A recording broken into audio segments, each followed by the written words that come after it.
የሺ ሚዲያ መምህር በህልሜ እጮኛዬ አልፈልግሽም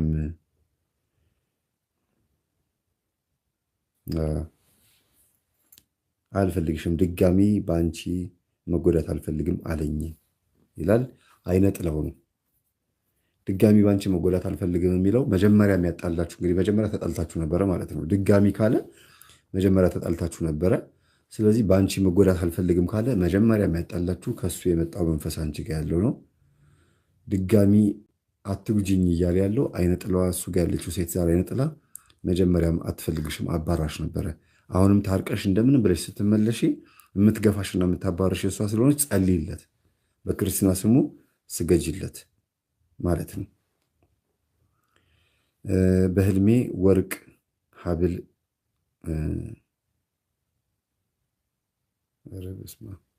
እጥር ምጥን ያለ በጣም ግራ የሚያጋባ መምህሬና ባለቤቴ ይላል ሜሮን።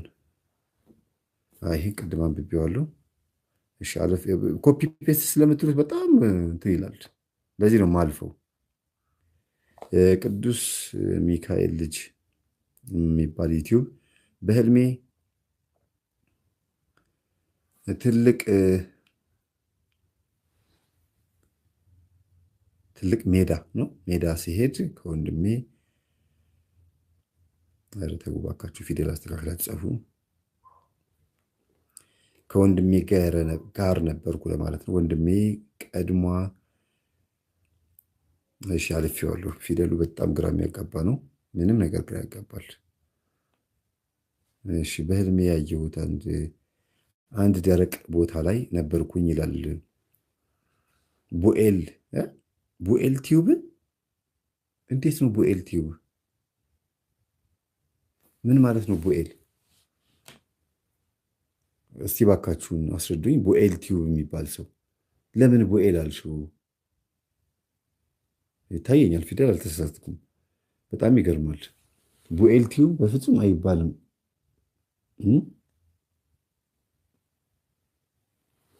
ቡኤል ቲዩብ ይባላል ይመናል። በጣም ከባድ ነው። እባክሽን ይህንን ቀይሩ። ቡኤል ዜቡል የመንፈስ ስም ነው። የዝንብ አለቃ ማለት ነው፣ ወይም የመናፍስት አለቃ ማለት ነው። ሌላ ትርጉም ካለው ንገሩኝ። በጣም ከባድ ነው። በህልሜ ያየሁት አንድ ደረቅ ቦታ ላይ ነበርኩኝ። ከዛም ሁለት ቱቦ ነበሩ። ከዛም ቱቦ ውሃ በኃይለኛው ወጣና ስገፈትረኝ እቃዎችን ይዤ ልመጣ ስል ሲከብደኝ መጽሐፍ ቅዱስ ይዤ መጣሁኝ። ከዛም አንድ ሴት ከውጭ ነበረች። የምትለውን ግን አልተረዳሁትም ይላል። አማርኛዎቹ በጣም እንትን ናቸው፣ ግን አልተረዳሁትም ይላል። ውሃ ከመሬት ሲፈልቅ ማየት ጥሩ እድልና ጥሩ ቻንስ ነው። ተጠቀሚበት። በህይወትሽ ውስጥ የሚመጣ የፍቅር ጥያቄም የትዳር ጥያቄም ወይም ደግሞ ምን እንደሆነ ባላቅም፣ እንግዲህ ሴት ሁኚ ወንድ አላቅም፣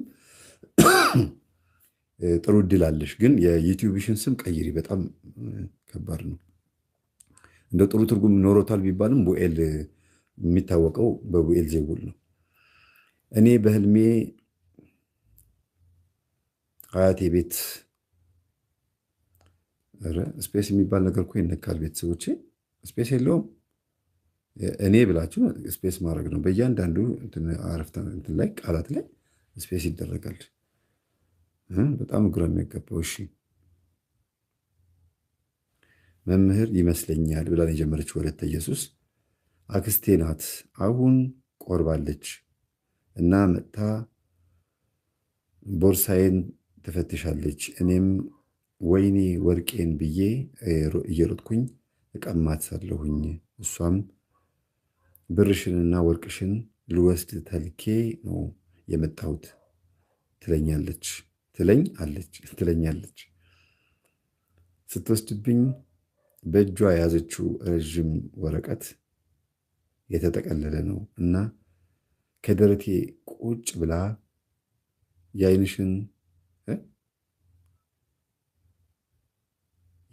አይንሽን ላጠፋው ነው ትለኛለች። ስትጽፉ በጣም ቸኩላችሁ ስለምጽፉት መሰለኝ ግራ ነው የሚያጋባው። እሺ አክስትሽን ዛሬ ቆርባለች። ከእሷ የመጣው መንፈስ ግን በፊት ከገንዘብሽ ገንዘቧ ከንብረትሽ ንብረቷ ለማድረግ የሚፈልግ ወይም ደግሞ ፈልጋም ሊሆን ይችላል የሆነ መንፈስ መጥቷል። ዛሬ ቆረበች ማለት ንስሐ ገባች ማለት ነው። ግን ንስሐ የገባችበት ጉዳይ ግን አንቺ ውስጥ አለ። መንፈሱ ከሴትዮዋ ኃጢአቷ ተወግዶላታል። ሜይ ቢ መንፈሱ ንስሐ ከገባች በኋላ እግዚአብሔር ፈቅዶላት በቅዱስ ቁርባን ሄዶ ሊሆን ይችላል።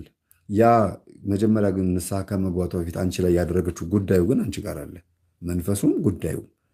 ስለዚህ ያ መንፈስ ነው ብርሽን አምጣ ተብዬ ነው ልወስድ ነው የመጣሁት ተልኬ ነው የመጣሁት የሚለው ምን ያህል ቀድሞ ተልኮ እንደመጣ ማሳያ ነው። በእጇ የያዘችው ወረቀት ማለት ደግሞ የተናዘዘችበት ኃጢአቷ በዚህ ጉዳይ ላይ ንስሐ ገብታለች። በዚህ ጉዳይ ላይ ንስሐ ገብታበታለች።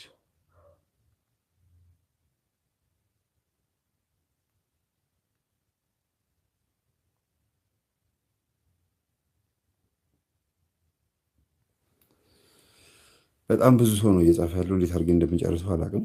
ሰዓቱ ያው እስከሚደርስ ድረስ ከ4 ሰዓት ድረስ ሄድበታለሁ። እንቀጥላለን። ስለዚህ ወረቀቱ የኃጢአት ኑዛዜ ነው። ሴትዮዋ እንደተናዘዘችበት አክስትሽ መሰለችኝ ተናዛበታለች ማለት ነው። ከደረቴ ቁጭ ብላ ዓይንሽን ላጠፋው ነው ትለኛለች ይላል። እሷ ንስሐ ስለገባች በዚህ በኩል ደግሞ መንፈሱ ደግሞ አለኝ የምትሆን ዓይን ማለት ቤተሰብ ነው። ዓይን ማለት ትዳር ነው፣ ልጅም ሊሆን ይችላል። ከዛ ወደ እነሱ ሄድብሻለሁ እያለ ነው መንፈሱ። አክስትሽ ሳትሆን መንፈሱ ማለት ነው። ሽንት መሽናት ምንድን ነው? ባጭሩ እኮ ነው። አልጋ ላይ ነው የሸናኸው ወይም የሸናሹ ሰው ላይ ነው? እንዴት ነው የሸናሹ? የት ነው የሸናሹ? ሽንት ቤት ነው? እንደው ዝም ብላችሁ ጉርድ ንግግሬን ሳትሰሙት። እሺ፣ ስለዚህ አልፈዋለሁ ማለት ነው። በህልሜ ሽንት ቤት አየሁኝ ይላል ጋድዝ ላፍ የሚባል ዩቲዩብ። ሽንት ቤቱ ላይ ሰገራ አያለሁኝ። ሽንት ቤቱ ተጸድቶ ቁርበት ንጣፍ ስተኛ አየሁኝ። ሽንት ቤት ውስጥ ተጸድቶ ቁርበት ንጣፍ ስተኛ ምንድን ነው? አንጥፌ ስተኛ ለማለት ነው። አቤት አቤት አቤት። እሺ ለማንኛውም ከሆነ ልቀጥልበት። ሽንት ቤቱ ላይ ሰገራ አየሁኝ ይላል። ሽንት ቤት ማየት በህልም ጥሩ አይደለም።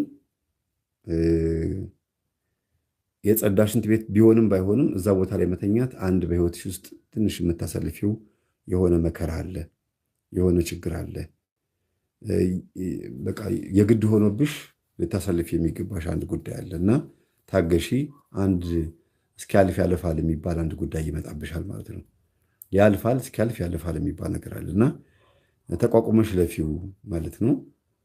ቁርበት አንጥፎ መተኛት ጥሩ አይደለም።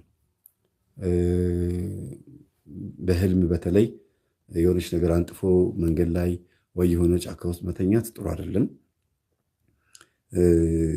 በጽሞና ልናስብበት የሚገባ ወደኋላ መለስ ብለን ስለ ቤተሰቦቻችን ክብር ልናውቅ የሚገባው ጉዳይ አለ። ለምሳሌ አንዳንድ ምሳሌ ነው የማቀርብላችሁ። ልጅቷ ሴተኛ አዳሪ ብትሆን ወይም አመንዝራ የሆነ ሌላ ቤተሰብን ክብር ሊያጎድፍ የሚችል ስድብን ሊያጠፋ የሚችል የስራዋ ጸባይ ደግሞ ኃጢአት የበዛበት ወይም የስራው ጸባይ ጥሩ ያልሆነ ስራ ውስጥ የምትሰሪ ከሆንሽ ያለሽበት ቦታ አይመጥንሽም፣ ለክብርሽም ጥሩ አይደለም ማለትም ጭምር ነው እና አስቢበት። ከአንቺ አንጻር ብቻ ሳይሆን ካሳለፍሽውም ሁኔታ አንጻር ነው። ምክንያቱም አንቺ ነሽ ወደ ሽንት ቤቱ የመጣሽው፣ ሰዎች አይደለም የወሰዱሽ። ራስሽ የሄድሽበት ጉዳይ ነው። እሺ